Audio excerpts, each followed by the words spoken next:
পার্বতী পতে হর হর মহাদেব এই বলে 2024 সালের প্রথম রাইড আমি শুরু করে দিয়েছি। মাই লাভলি নরনারীগঞ্জ, তোমরা সকলেই জানো আমার রাইডের শুরুর দিকেই একটা অভ্যাস থাকে, যে অভ্যাসটা হচ্ছে গ্লাভস না পরার। বাট আজকে ঠান্ডা আছে বলে, একটু হালকা ঠান্ডা ঠান্ডা ছিনছিনে ভাব লাগছে বলে আমি অলরেডি কিন্তু গ্লাভস পরে নিয়েছি। তো চলো আর বেশি দেরি করবো না, একদম চলতে থাকি।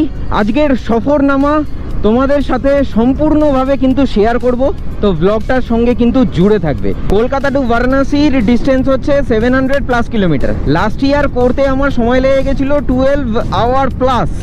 তো এবারে যেহেতু আমি একটু দিনের আলো থাকতে থাকতে রাইডটা শুরু করেছি, আশা করছি লাস্ট ইয়ারের মতো সময় কিন্তু আমার লাগবে না।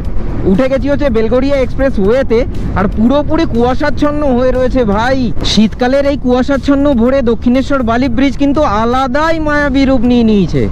কি লাগছে সুন্দর, উফ উফ, অতুলনীয় লাগছে, অতুলনীয়, লাভলি। ফুয়েল আপ করার ঝামেলাটা আমি আগে থেকেই মিটিয়ে রেখেছিলাম, ফুল ট্যাঙ্ক করে রেখেছিলাম, চেন লিউব করে রেখেছিলাম, তাই এখন রাইডের শুরুতে অনেকটাই সুবিধা হয়েছে। আর দেখতেই দেখতে চলে এসছে এমন একটা জায়গা যেখানে, আর দেখতেই দেখতে চলে এসছি আজকের দিনের প্রথম toll plaza, Dankuni toll plaza. তাহলে ফাইনালি উঠে পড়লাম হচ্ছে NH2 দিল্লি রোডে।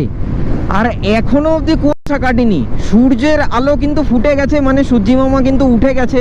ঘড়িতে এখন সময় হচ্ছে 6:45।